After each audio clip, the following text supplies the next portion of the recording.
سورۃ الملک میں اللہ تعالیٰ فرماتے ہیں الذی خلق الموت والحیاۃ لیبلوکم ایکم احسن عملا، کہ اس نے زندگی اور موت بنائی تاکہ تمہیں آزما کے دیکھے کہ تم میں اچھے کام کون کرتا ہے۔ ان آیات سے پتہ چلتا ہے کہ دنیا میں ہر انسان کو ضرور آزمایا جائے گا، یعنی ہر ایک کا امتحان ہوگا، کیونکہ اس دنیا میں ہم آئے ہی امتحان کے لیے ہیں۔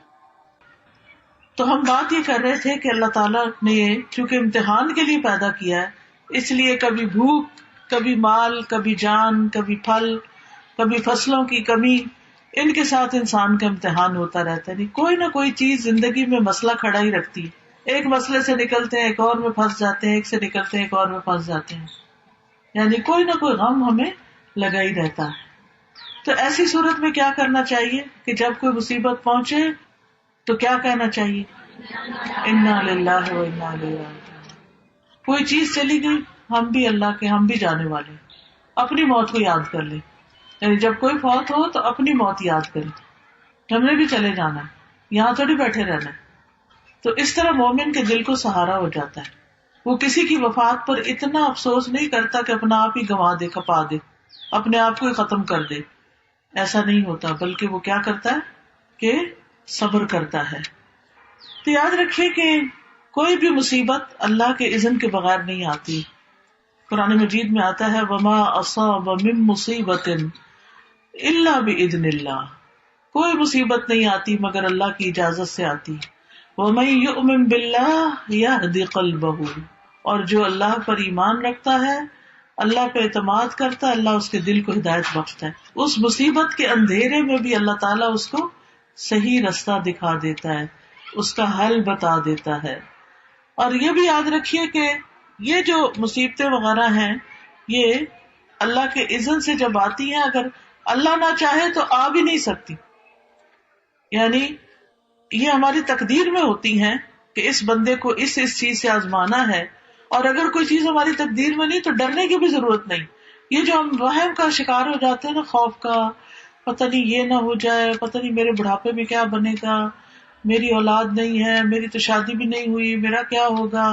اگر جن کے بچے ہوتے ہیں وہ بھی کہتے ہیں پتہ نہیں بچے اچھے نکلیں گے نہ، پتہ نہیں ہمارا ساتھ دیں گے نہ، پتہ نہیں کاروبار کو کچھ نہ ہو جائے، پتہ نہیں نوکری نہ چھوٹ جائے، پتہ نہیں یہ نہ ہو جائے۔ اس طرح کے توہم بھی نہیں کرنے چاہیے، یہ شیطان کے وسوسے ہوتے ہیں، کیونکہ اس کا پسندیدہ کام ہے بندہ مومن کو غمگین رکھنا، ٹھیک ہے؟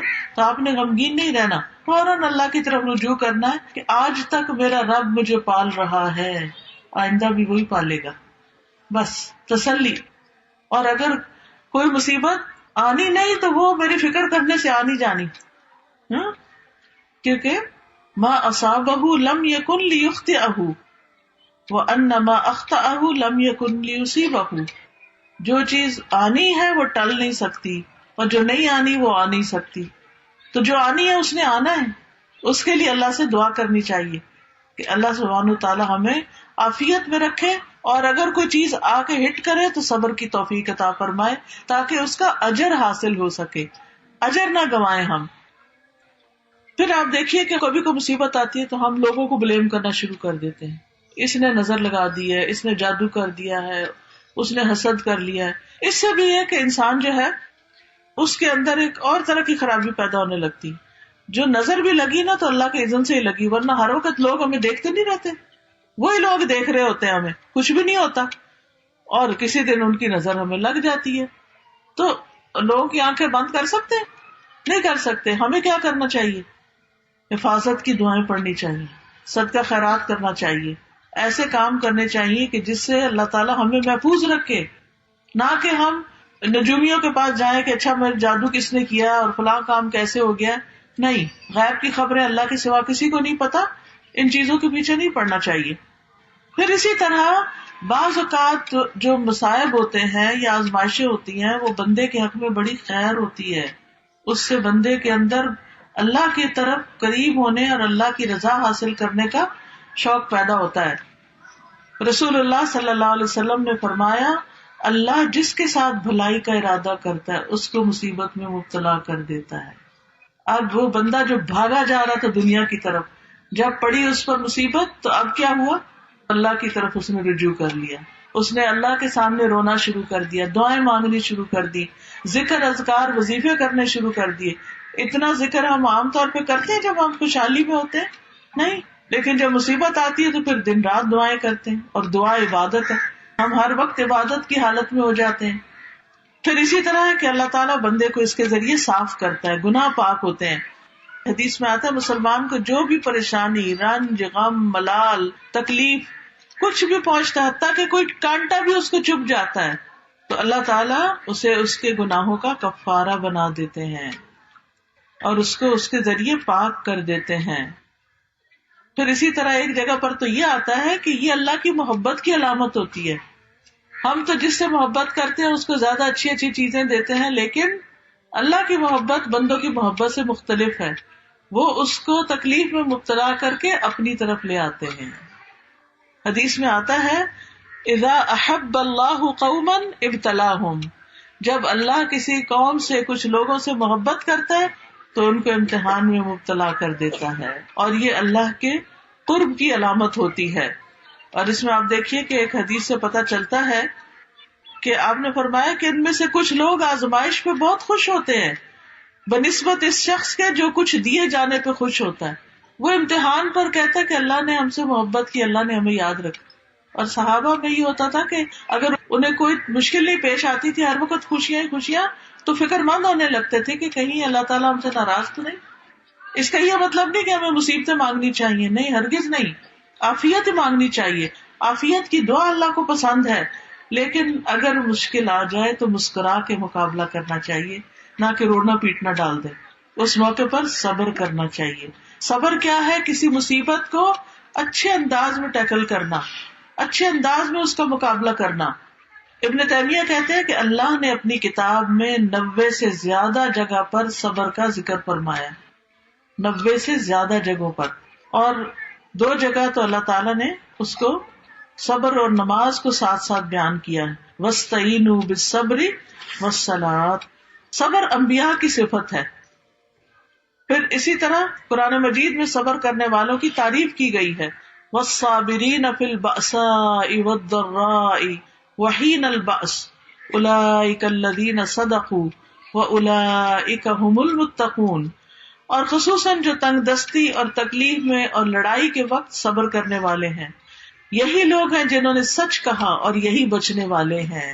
یعنی جو مصیبتوں کے وقت صبر کریں وہی متقی لوگ ہیں، وہی اصل میں پرہیزگار لوگ ہیں. ہم سمجھتے ہیں صرف نماز روزہ کر لینے سے انسان پرہیزگار بن جاتا ہے، وہ ایک حصہ ہے، لیکن جب صبر کرتا ہے تو اس کے تقویٰ کا پتہ چلتا ہے.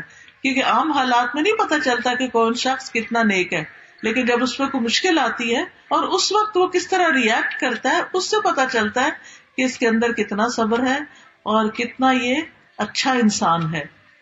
دیکھیں اچھے حالات میں تو سارے ہی اچھے ہوتے ہیں، کیسے فرق پتہ چلے گا؟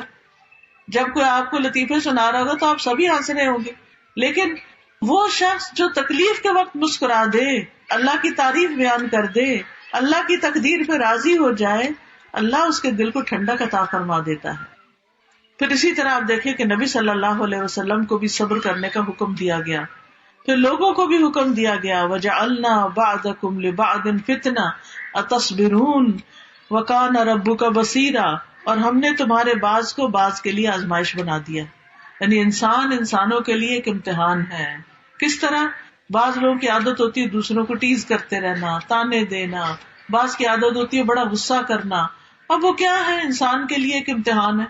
یعنی دوسرے آس پاس کے لوگ جو ہیں ان کے لیے وہ بندہ امتحان بن گیا. اب کیا کرنا ہے؟ صبر کرنا ہے. تو یہ جو ہے نا بندے بندوں کا امتحان بن جاتے ہیں، اس کو ہمیں سمجھنا چاہیے. کبھی ہمارے والدین ہی ہمارا امتحان ہو جاتے ہیں، وہی چھوٹی چھوٹی بات پر ہمیں ٹوکتے رہتے ہیں اور ہم پریشان رہتے ہیں کہ کریں تو کرے کیا. جواب دینے کی بھی اجازت نہیں اللہ نے دی، اور ڈانٹنے کی بھی اجازت نہیں دی، اور اونچی آواز سے بول کے سمجھا بھی نہیں سکتے. تو پھر کیا کرنا ہے؟ صبر کرنا ہے اور اچھا سلوک کرنا ہے تاکہ اللہ تعالیٰ ہم سے ناراض نہ ہو. پھر اسی طرح یہ ہے کہ افضل ایمان جو ہے صبر اور نرمی کرنا ہے. جنت میں داخلے کا ذریعہ ہے، نقصان سے بچنے کے لیے ضروری ہے صبر. والعصر ان الانسان لفی خسر الا الذین آمنوا وعملوا الصالحات وتواصوا بالحق وتواصوا بالصبر.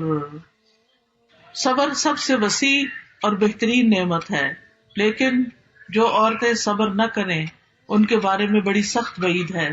عبد الرحمن بن شبل کہتے ہیں کہ رسول اللہ صلی اللہ علیہ وسلم نے فرمایا بے شک فساق جہنمی ہیں.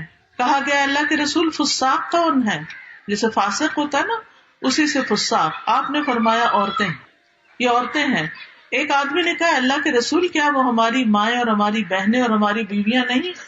آپ نے فرمایا کیوں نہیں، لیکن جب ان کو نعمتیں ملتی ہیں تو شکر نہیں کرتی، اور جب ان کو آزمایا جاتا ہے تو صبر نہیں کرتی. یعنی مردوں کے مقابلے میں عورتوں کے اندر صبر کی صفت کم پائی جاتی. اس لیے ہمیں اور زیادہ ایفرٹ لگانے کی ضرورت ہے کہ ہم صابر و شاکر بن جائیں. اب صبر جو ہے نا، اس کا لفظی مطلب ہوتا ہے اپنے آپ کو روکنا. کس چیز سے روکنا؟ اللہ کی نافرمانی سے روکنا. فرائض پورے کرنے کے لیے اپنے آپ کو روکنا کہ نہیں، یہ کام تو پورا کرنا ہی کرنا ہے، تو ڈیوٹی ہے میری، چاہے اللہ کے حق میں ہو چاہے بندوں کے حق میں. پھر اسی طرح نفس کو ایسی خواہشات سے روکنا جن سے روکنے کا حکم دیا گیا ہے. پھر صبر جو ہے وہ روشنی ہے. صبر کیا ہے؟ روشنی ہے. جیسے سورج کی روشنی ہوتی ہے نا، تو اس میں گرمی بھی ہوتی ہے لیکن چمک بھی ہوتی ہے، تلخی بھی ہوتی ہے. اسی طرح صبر انسان کے لیے مشقت انگیز ہے. اسی لیے نماز کو نور اور صبر کو ضیاء کہا گیا ہے، کیونکہ صبر میں مشقت اور تکلیف پائی جاتی ہے.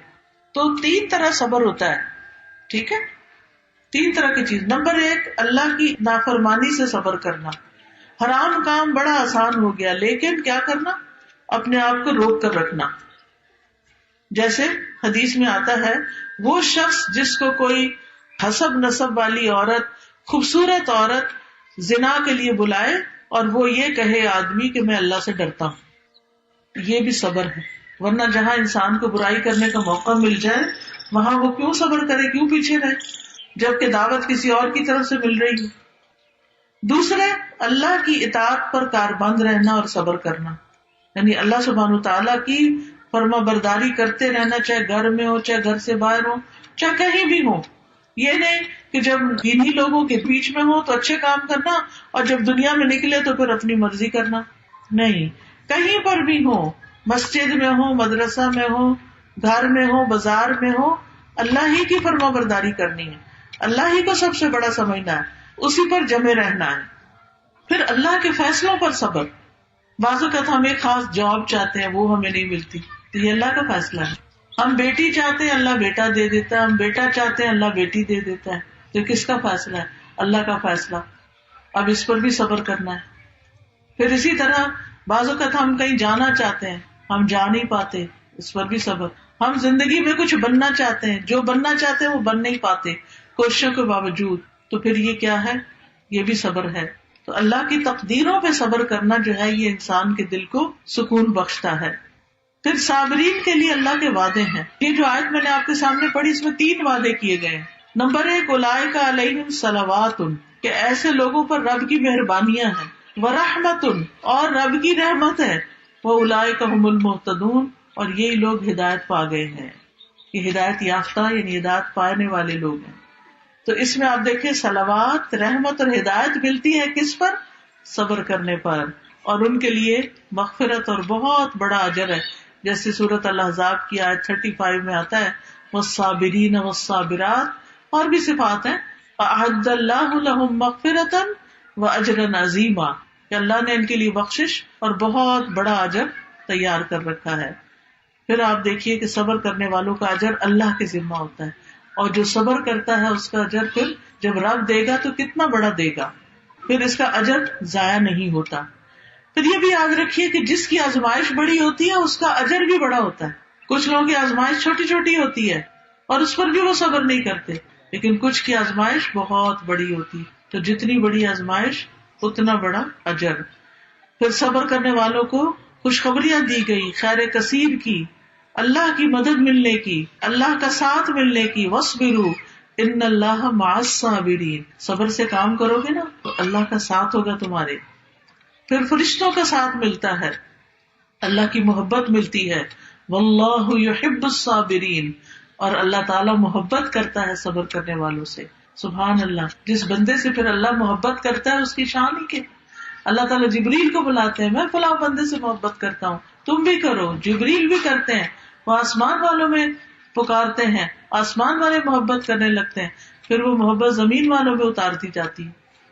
تو اس لیے بہت ضروری ہے کہ ہم اللہ کی محبت حاصل کرنے کے لیے صبر کریں. وَلِرَبِّكَ فَاصْبِرْ, اپنے رب کی خاطر صبر کرو. رب نے حکم دیا ہے, رب اس کی جزا دے گا. پھر اسی طرح یہ ہے کہ انسان کو کامیابیاں نصیب ہوتی ہیں. یا ایھا الذین آمنوا اصبروا وصابروا ورابطوا واتقوا اللہ لعلکم تفلحون. اے لوگو جو ایمان لائے ہو, صبر کرو اور مقابلے میں جمے رہو اور ڈٹے رہو اور اللہ سے ڈرو تاکہ تم کامیاب ہو جاؤ. صبر کرنے والے کو عزت ملتی ہے. بے صبرہ بندہ جو ہے دوسروں کی نگاہ سے گر جاتا ہے. دین کی امامت بھی صبر کرنے والوں کو ملتی ہے. بنی اسرائیل کے بارے میں فرمایا وَجَعَلْنَا مِنْهُمْ أَئِمَّةً يَهْدُونَ بِأَمْرِنَا لَمَّا صَبَرُوا وَكَانُوا بِآيَاتِنَا يُوقِنُونَ. اور ہم نے ان میں سے کئی پیشوا بنائے جو ہمارے حکم سے ہدایت دیتے تھے جب انہوں نے صبر کیا. یعنی امامت کس کے لیے؟ جو صابر ہو.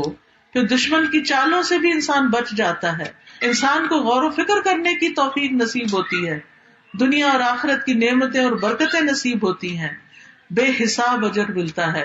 قرآن مجید میں آتا ہے انما یوفی الصابرون اجرهم بغیر حساب, صبر کرنے والوں کا اجر بے حساب ہے, بے حساب. اس کا بدلہ جنت ہے. سلام علیکم بما صبرتم فنعم عقبی الدار. جنت کے بالا خانے بھی صابرین کے لیے ہیں. وجزاہم بما صبروا جنتا وحریرا. کتنی بڑی بڑی خوشخبریاں ہیں. اب صبر کا طریقہ کیا ہے کہ انسان اللہ کی خاطر چپ ہو جائے. اگر کسی نے کوئی غلط بات کہی, اللہ کی خاطر کسی پر ظلم اور زیادتی نہیں کرے, اپنے آپ کو روک لے. خود بھوک بھی لگی ہے, اللہ کی خاطر صبر کر کے دوسرے کو کھلا دے. یعنی صبر اللہ کی خاطر کریں گے تو ہی اجر ملے گا. دوسرا یہ کہ صدمہ ہونے کی پہلی چوٹ پر, یہ نہیں کہ کسی کے وفات کی خبر سنی, بین کرا کے ٹھنڈے ہوئے تو کہا اب میں صبر کر رہی ہوں. نہیں, بین کرنا ہی نہیں ہے, چیخنا چلانا ہے ہی نہیں. پھر یاد رکھیے صبر کوشش سے آتا ہے. جو نیت اور ارادہ کرتا نا, ول پاور سے آتا ہے کہ انسان کہے کہ میں نے کرنا ہی کرنا ہے صبر. جب آپ نے ارادہ کر لیا تو اللہ تعالیٰ آپ کے لیے آسانی کر دے گا. پھر اسی طرح دل سے اللہ کا شکر نکلنا, یعنی صبر جمیل کرنا. پریشانی کا ذکر صرف اللہ سے کرنا, بندوں سے نہیں کرنا, بندوں سے شکوہ نہیں کرنا. حدیث میں آتا ہے اللہ تعالیٰ فرماتے ہیں جب میں اپنے مومن بندے کو آزماتا ہوں اور وہ تیمارداری کرنے والوں کے سامنے میرا شکوہ نہیں کرتا تو میں اس کو اپنی قید سے آزاد کر دیتا ہوں, اس کو صحت دے دیتا ہوں. اس کے پہلے گوشت کے عوض بہترین گوشت عطا کرتا ہوں اور اس کے پہلے خون کے بدلے بہترین خون دیتا ہوں, اور وہ اثر نو عمل کرنے لگتا ہے. اسی لیے آپ نے دیکھا ہوگا کہ کچھ لوگ ماشاءاللہ بڑی بڑی بیماریوں کے بعد بھی بالکل صحت یاب ہو جاتے ہیں اور وہ اللہ سے کوئی گلہ شکوہ نہیں کرتے. پھر زبان سے انسان رب کی رضا کے کلمات نکالے, یہ صبر کا طریقہ. اگر کوئی تکلیف میں بھی اور پوچھے کیا حال ہے تو یہ نہ کہے کچھ نہ پوچھو کوئی حال نہیں, یہ نہیں کہنا. کیا کہنا ہے؟ الحمدللہ, جس حال سے رکھے راضی ہیں, رب سے راضی رہنا ہے. خیر کے کلمات بولنا, جزا فضا نہیں کرنی, بری باتیں نہیں زبان سے نکالنی, اللہ کے بارے میں بدگمانی نہیں کرنی, نوحہ نہیں کرنا, اللہ کو الزام نہیں دینا. اور پھر صبر کے مواقع کون کون سے ہیں؟ لوگوں کی باتوں پہ صبر کر. لوگوں کی باتوں پہ صبر کیسے ہے کہ جو مرضی کہیں, آپ نے اللہ ہی کی عبادت کرنی ہے, اللہ کی اطاعت کرنی ہے. ورنہ کیا ہوتا ہے, ہم قرآن میں ایک حکم پڑھتے ہیں کہ اپنے آپ کو ڈھانکیں عورتیں. اب وہ جب ڈھانکتی ہیں تو لوگ باتیں کرنے لگتے ہیں, دیکھو یہ تو کیا مولانی بن گئی ہے. تو ہم کہتے ہیں ہاں لوگ بات کریں گے, چھوڑو پرے, ہم نہیں اللہ کا حکم مانتے. یہ تو نہیں کہتے اللہ کا حکم بھی مانتے لیکن پردہ نہیں کرتے, یا کہیں کرتے اور کہیں نہیں کرتے. لیکن جو صبر کرے گا وہ عمل کر جائے گا. وہ کہے گا میرا رب وہاں بھی ہے, میرا رب یہاں بھی ہے, ان لوگوں نے میرا کیا بگاڑ لینا ہے, مجھے کیا زیادہ سے زیادہ نقصان دے دیں گے. چار باتیں ہی ہے نا, ایک کان سے سنے دوسرے سے بندہ نکال دے. کرے وہی جو رب چاہتا ہے. ہم تو کہتے ہیں کریں گے وہ جو ہمارا دل چاہتا ہے, نہیں, کریں گے وہ جو رب چاہتا ہے انشاءاللہ. اسی طرح جب کوئی ستائے تو اس وقت بھی صبر کرے. ایک شخص نبی صلی اللہ علیہ وسلم کے پاس آیا اور اپنے پڑوسی کی شکایت کرنے لگا. آپ نے فرمایا جاؤ اور صبر کرو، کوئی بات نہیں. لیکن ہمیں کوئی سنائے تو ہم اس کے ہاں میں ہاں ملا دیتے ہیں اور کہتے ہیں تم تو بڑے مظلوم مسکین ہو. پھر اسی طرح غلط الزام لگانے پر بھی صبر کرنا چاہیے. ہاں اگر موقع ہو تو انسان اپنی صفائی پیش کر دے، اور اگر کوئی سننا ہی نہیں چاہتا ہماری صفائی تو کوئی بات نہیں، اللہ کو تو پتا ہے کہ ہم بے گناہ ہیں. پھر اسی طرح حالات کی تنگی پر، رزق میں کمی پر، پھر اسی طرح بیماری پر، بیٹیوں کی پیدائش پر.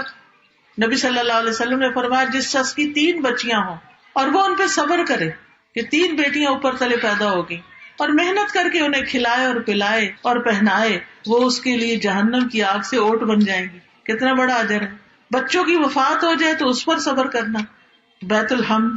پھر اسی طرح علم کے حصول میں صبر کرنا. آپ علم کے لیے نکلتے ہیں، کبھی گاڑی نہیں ملتی، کبھی آپ دھوپ میں ہیں، کبھی پسینوں میں، کبھی گھر سے ڈانٹ پڑ رہی ہے، کبھی ٹیچر ڈانٹ رہی ہے، تو گھبرا کے چھوڑنا نہیں. صبر کرنے کا مطلب یہ ہے کہ سفر جاری رکھنا ہے یہاں تک کہ اپنا کام مکمل کر لیں. پھر اسی طرح بڑوں کی طرف سے کوئی بات ڈانٹ سننی پڑ جائے اس پر صبر کر لیں. پھر اسی طرح اگر آپ کو آپ کے بہن بھائیوں کے مقابلے میں ترجیح نہیں دی جاتی، ان کو زیادہ مل جاتا ہے، اس پر بھی صبر کر لیں، کوئی بات نہیں، مجھے اللہ دے گا. پھر جب بدلہ لینے کا موقع ہو اس وقت بھی صبر کریں. آپ دیکھیں صبر کرنے والوں کی مثالوں میں ابراہیم علیہ السلام کے بیٹے اسماعیل علیہ السلام کی مثال آتی. جب ان کے والد نے کہا کہ میں تمہیں ذبح کرنے لگا ہوں، ہمارے ماں باپ ہمیں یہ تو نہیں کہتے ہم تمہیں مارنے لگے ہیں، چھوٹی سی ڈانٹ میں بھی ہم تو رو پڑتے ہیں اور واویلا مچا دیتے ہیں یا بھوک ہڑتال کر دیتے ہیں یا اور کسی طرح پلٹ کے ماں باپ کو ستانے لگتے ہیں. تو یہ تو صبر نہ ہوا. صبر کیا ہے؟ اچھا کوئی بات نہیں، امی ہے نا، پیار بھی تو کرتی ہیں، ڈانٹ دیا تو کیا ہو گیا. خیر، اسماعیل علیہ السلام کو جب ان کے والد نے کہا کہ اے بیٹے میں تمہیں ذبح کرنے لگا ہوں، تمہارا کیا خیال ہے؟ قال یا ابت افعل ما تؤمر، کہنے لگے ابا جان آپ کو جو حکم ملا آپ کریے. ستجدنی انشاء اللہ من الصابرین، آپ مجھے انشاءاللہ صبر کرنے والا پائیں گے. اور پھر یعقوب علیہ السلام کی مثال جب ان کے سامنے یوسف علیہ السلام جو انہیں بہت محبوب تھے، ان کو بھیڑیے کھانے کی خبر سنائی گئی تو انہوں نے کیا کہا؟ فصبر جمیل. ایوب علیہ السلام کی مثال 18 سال بیماری میں مبتلا رہے لیکن انہوں نے اللہ سے کوئی ناراضگی کا اظہار نہیں کیا.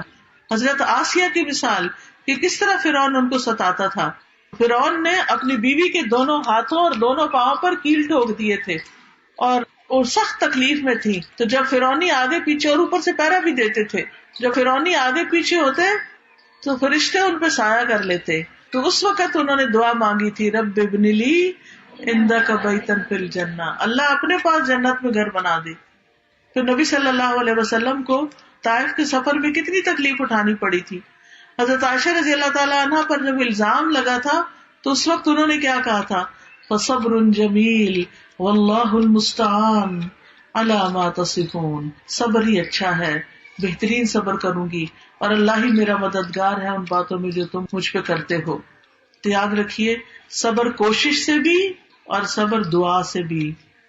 یہ دعائیں مانگنی چاہیے، ربنا افرغ علینا صبرا، خاص طور پر جب صبر کرنا مشکل ہو رہا ہو تو ربنا افرغ علینا صبرا وتوفنا مسلمین، اور پھر ربنا افرغ علینا صبرا وثبت اقدامنا وانصرنا علی القوم الکافرین، یا حی یا قیوم برحمتک استغیث لا الہ الا انت سبحانک انی کنت من الظالمین، اللہ واللہ ربی لا اشرک بہ شیئا، لا الہ الا اللہ العظیم الحلیم، لا الہ الا اللہ رب العرش العظیم، لا الہ الا اللہ رب السماوات و رب الارض و رب العرش الکریم. یہ رنج و غم کی انسان دعائیں پڑھے اور صبر کرتا رہے تو اللہ کی مدد ضرور آئے گی. وآخر دعوانا ان الحمد للہ رب العالمین. سبحانک اللہم و بحمدک اشہد ان لا الہ الا انت استغفرک و اتوب الیک. ویڈیو کے نیچے سبسکرائب کے بٹن پہ کلک کریں، بیل کے آئیکن پہ کلک کیجئے تاکہ ہر نئی ویڈیو کی نوٹیفیکیشن آپ کو مل جائے، اور تھمز اپ کا بٹن دبا کر اس ویڈیو کو لائک کریں.